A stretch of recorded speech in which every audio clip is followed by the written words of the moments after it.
मेरे प्यारे छात्रों, मेरे दुलारे छात्रों, आज हम डॉक्टर सूर्यनारायण रणसुभे द्वारा लिखित शब्द संपदा यह पाठ पढ़ने वाले हैं।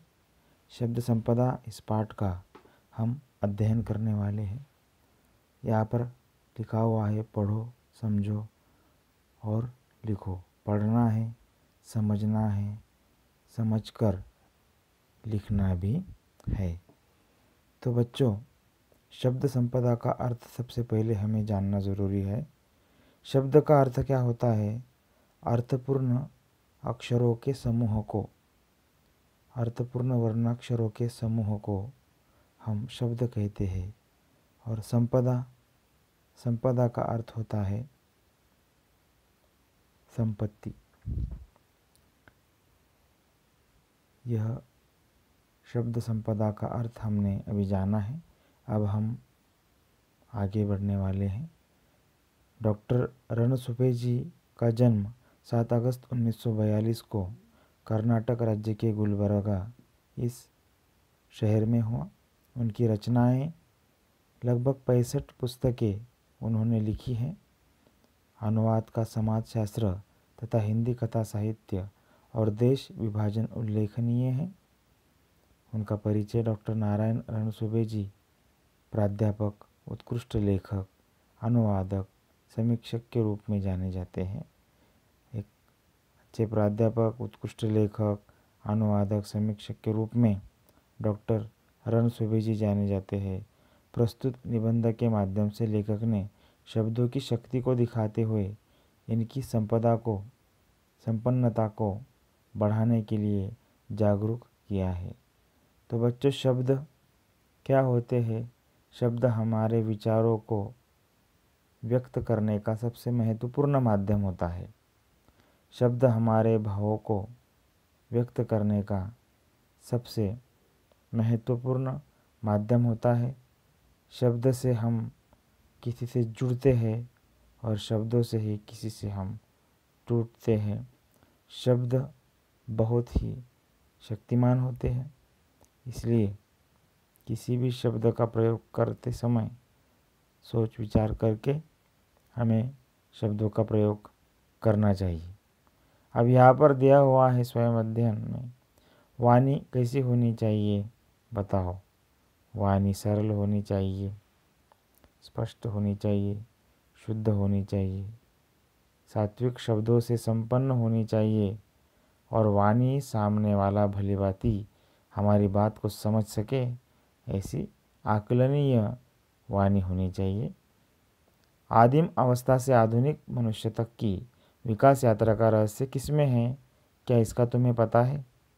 जो आदि मानव था, उस आदि मानव की अवस्था से आज के आधुनिक मानव तक की विकास यात्रा जो हुई है, जो विकास हुआ है, उसका रहस्य किसमें है? या ये तुम्हें पता है? अधिकांश लोग इसका उत्तर देते हैं कि अन्य प्राणियों की तुलना में मनुष्य का विकसित मस्तिष्क इस पूरी प्रगति व संस्कृति के मूल में है। आज मनुष्य ने जो प्रगति की है, प्रगति की ऊंची ऊंची चट्टानों पर वह चढ़ा है। आज मानव संस्कृति ने अलग अलग बुलंदियों को पार किया है, छुआ है। तो ये जो है आज की उसकी जो प्राप्ति है, ये उसकी प्रगत विकसित मस्तिष्क की द्योतक है, ऐसा कहा जाता है। ये उत्तर अपूर्ण है, ऐसा लेखक कह रहे हैं। पूर्ण उत्तर यह है कि मनुष्य की प्रगति हुई, वो इसलिए कि इस मस्तिष्क ने भाषा की खोज की। मस्तिष्क अगर भाषा की खोज नहीं करता तो हमारे विचारों को हम सामने वाले व्यक्ति तक पहुंचाने में असमर्थ रहते। हमारे विचारों को प्रभावपूर्ण रूप से कई व्यक्तियों तक पहुंचाने में हम असमर्थ रहते, असक्षम रहते। भाषा ही सभी प्रगति की जड़ में है। भाषा जो है वह सभी प्रगति की जड़ में है। दुनिया की सभी ज्ञान शाखाओं का विकास हुआ भाषा के कारण।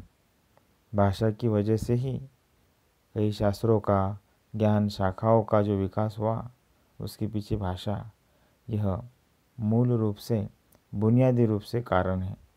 भाषा का अर्थ है सार्थक शब्दों को व्यवस्थित क्रमबद्ध सार्थक शब्दों का व्यवस्थित क्रमबद्ध संयोजन। सार्थक शब्दों का यानी कि जिन शब्दों को अर्थ है ऐसे अर्थों का व्यवस्थित क्रमबद्ध संयोजन। मैं घर जा रहा हूँ, मैं घर जा रहा हूँ। अब यह क्रमबद्ध संयोजन है सार्थक शब्दों का। अब इन शब्दों को अगर हम हूँ मैं जा रहा घर इस तरह से कहें तो इसका अर्थ थोड़ा हमें ये सुनने में अलग लगता है, बराबर है। तो इसलिए सार्थक शब्दों का प्रयोग करें, क्रमबद्ध संयोजन उनका रखें, तब ही वह अर्थपूर्ण भाषा कहलाती है। शब्दों का यह संसार बड़ा विचित्र है। देखिए रणसुभे जी कह रहे हैं कि शब्दों का यह जो संसार है, शब्दों की ये जो दुनिया है, ये बड़ी विचित्र है। शब्दों की ताकत की ओर हमारा ध्यान कभी नहीं जाता। शब्द ही मनुष्य को ज्ञान से जोड़ते हैं। शब्द की वजह से ही हम ज्ञान से जुड़ पाते हैं। शब्द ही मनुष्य को मनुष्य से जोड़ते हैं और शब्द ही मनुष्य को मनुष्य से तोड़ते हैं, बराबर है। अगर हम किसी से प्यार भरी बातें करें, अगर हम किसी से अच्छी बातें करें तो हम दूसरे मनुष्य को अपना बना सकते हैं। और इन्हीं शब्दों में अगर हम किसी को गालियाँ दें, किसी को डांटे, किसी को कुछ बोले तो वह मनुष्य हमसे टूट जाता है। विज्ञान की दृष्टि से तो अक्षर ध्वनि के चिन्ह हैं। विज्ञान की अगर दृष्टि से देखा जाए तो अक्षर क्या है? ध्वनि के चिन्ह है, निर्जीव है। मनुष्य ही उन्हें अर्थ देता है, जीवंत बनाता है।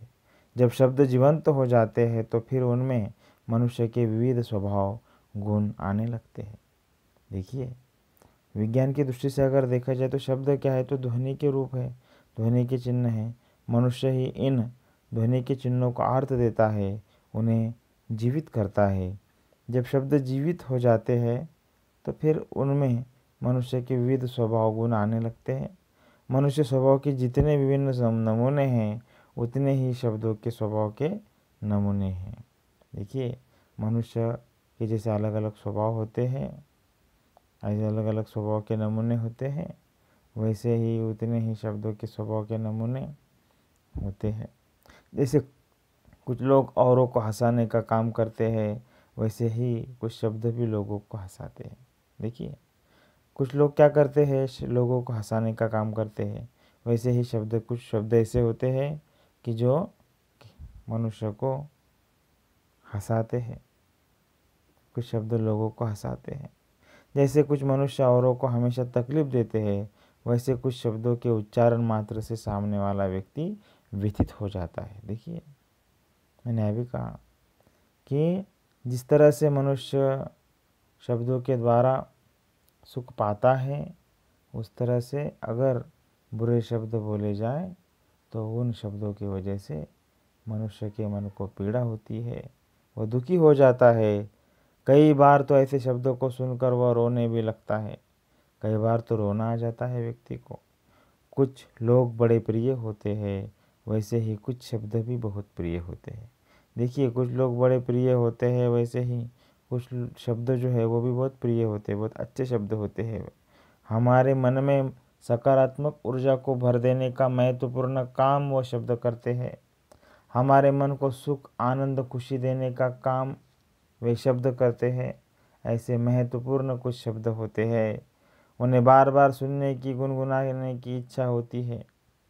ऐसा लगता है कि वे शब्द हमारे कानों पर बार बार पड़े, बार बार गिरे और बार बार हम उन्हें सुनकर उन शब्दों का आनंद लेते रहे। उन शब्दों को गुनगुनाने की बार बार हमें इच्छा होती है। अभी कोई गाना अगर हमें जब पसंद आ जाता है तो हम क्या करते हैं? उस गाने को बार बार गुनगुनाते हैं, बार बार बोलते हैं, दोस्तों को सुनाते हैं, घर में हमारे माता पिता को सुनाते हैं, भाइयों बहनों को सुनाते हैं। और उन शब्दों को गुनगुनाने की हमारी बार बार इच्छा होती है। मेरे प्यारे छात्रों, एक और कुछ शब्द धोखा देने वाले होते हैं, कुछ निरर्थक होते हैं, तो दूसरी ओर कुछ शब्द बहुत सज्जन, सात्विक, सभ्य और सुसंस्कृत होते हैं। कुछ शब्द सज्जन होते हैं, कुछ सात्विक होते हैं, कुछ सभ्य होते हैं, कुछ सुसंस्कृत होते हैं। कुछ शब्द निष्क्रिय बना देते हैं कि कुछ मत करो, जो भाग्य में है वह तो मिल ही जाएगा, नहीं है तो नहीं मिलेगा। इस तरह से हमें नहीं कहना चाहिए मेरे प्यारे छात्रों, क्योंकि मेहनत से ही तो किस्मत बनती है। हम अगर मेहनत करना छोड़ देंगे तो फिर हमारा भविष्य उज्जवल कैसे बनेगा? हमारा भविष्य उज्जवल नहीं बन पाएगा। इसलिए हमें मेहनत करना ज़रूरी है। मेहनत से ही हमारा भविष्य सुखदायी बन सकता है।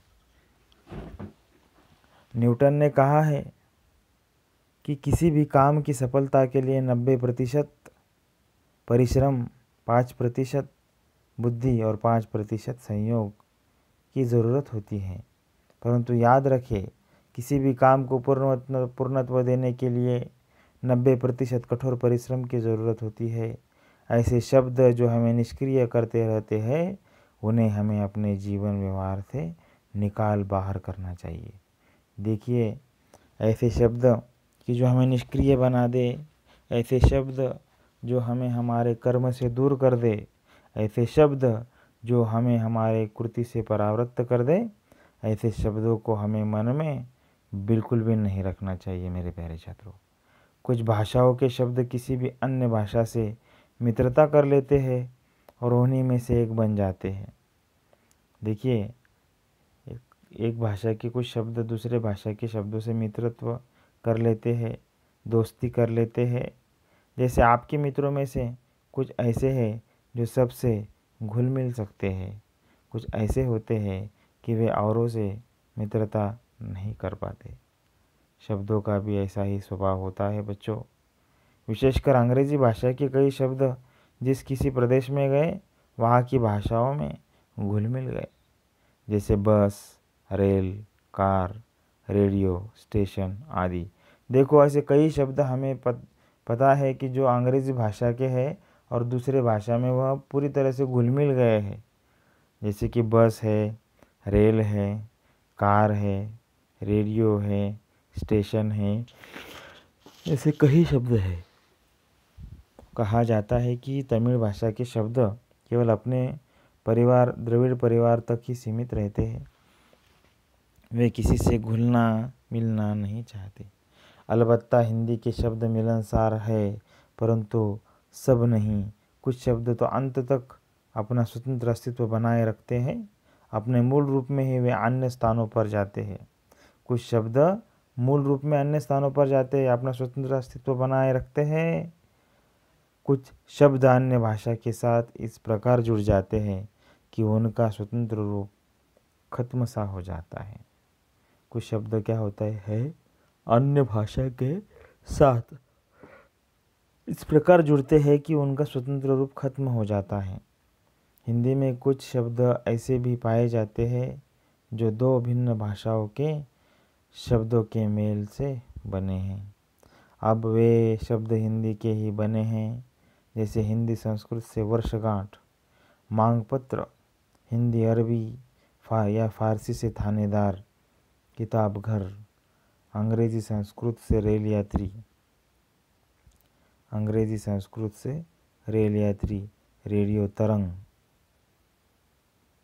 अरबी या फारसी अंग्रेजी से बीमा पॉलिसी आदि। इन शब्दों से हिंदी का भी शब्द संसार समृद्ध हुआ है। हिंदी भाषा के शब्द संसार को इन्होंने संपन्न बनाया है, समृद्ध बनाया है।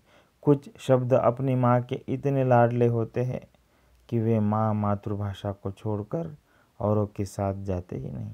देखिए, यहाँ पर भाषा को माँ कहा गया है क्योंकि शब्द भाषा में जन्म लेते हैं, इसलिए भाषा क्या हुई? माँ हुई। और बेटा, माँ की जगह कोई नहीं ले सकता। दुनिया में माँ की जगह अद्वितीय होती है। इसलिए आप अपनी माँ से बहुत प्यार करें, माँ की बातों को सुने, माँ के काम को सुने। माँ ने आपको जो सिखाया है उस सीख को अपने जीवन में अपनाएं, क्योंकि जीवन में माँ एक बार मिलती है बच्चों। कुछ शब्द बड़े बिंदास होते हैं, वे किसी भी भाषा में जाकर अपने लिए जगह बना ही लेते हैं। कुछ शब्द बड़े बिंदास होते हैं, वे किसी भी भाषा में जाकर क्या करते हैं,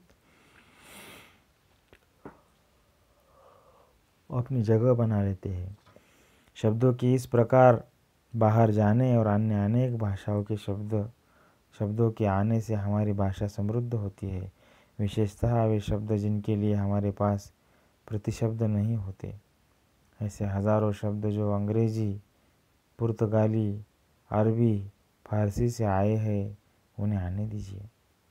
जैसे brush, rail, pencil, radio, car, scooter, station आदि। परंतु जिन शब्दों के लिए हमारे पास सुंदर शब्द है, उनके लिए अन्य भाषाओं के शब्दों का उपयोग नहीं होना चाहिए। हमारे पास माँ के लिए, पिता के लिए सुंदर शब्द है, जैसे माई, अम्मा, बाबा, अक्का, अन्ना, दादा, बापू आदि। अब उन्हें छोड़ मम्मी, डैडी कहना अपनी भाषा के सुंदर शब्दों को अपमानित करना है। देखिए हमारे भाषा में कितने सुंदर सुंदर शब्द है। माँ है, पिताजी है, बाबूजी है। इतने सुंदर शब्द होने के बावजूद भी हम मम्मी कहते हैं, मॉम कहते हैं, डैडी कहते हैं, डैड कहते हैं। तो हमें हमारे शब्दों को दोहराना चाहिए, हमें हमारे शब्दों का संवर्धन करना चाहिए। यह हमारा परम कर्तव्य है। अब यहाँ पर दिया हुआ है, देखिए, ज़रा सोचो, चर्चा करो। यदि तुम पशु पक्षियों की बोलियाँ समझ पाते तो, अगर हम पशु पक्षियों की बोलियाँ समझ पाते तो पशु पक्षियों से हमें और भी ज़्यादा लगाव हो जाता। पशु पक्षियों से हमारी दोस्ती बहुत ही बेहतर हो जाती। पशु पक्षी हमारा काम अच्छी तरह से करते, या फिर पशु पक्षियों द्वारा कहा गया काम, पशु पक्षियों की संवेदनाएं समझने में हम और भी सफल हो जाते। मेरे प्यारे छात्रों, हमारे मुख से उच्चरित शब्द हमारे चरित्र, बुद्धिमत्ता, समझ और संस्कारों को दर्शाते हैं। इसलिए शब्दों के उच्चारण के पूर्व हमें सोचना चाहिए। जब हम शब्दों का उच्चारण करते हैं बच्चों, तब हमें शब्दों के उच्चारण के पहले सोचना चाहिए, सोचकर बात करनी चाहिए। एक बार मुंह से निकले हुए शब्द फिर कभी नहीं आते। इसलिए हमारे शब्द सात्विक होने चाहिए, सुसंस्कृत होने चाहिए। हमारे शब्दों में संस्कार भरे होने चाहिए। कम से कम शब्दों में अर्थपूर्ण बोलना और लिखना एक कला है। देखिए कुछ लोग होते हैं वो बहुत बोलते हैं, लेकिन उनकी बातों में अर्थपूर्ण बातें नहीं होती, उनके शब्दों में अर्थपूर्णता नहीं होती। इसलिए कम बोलो लेकिन अर्थपूर्ण बोलो। यह कला विविध पुस्तकों के वाचन से,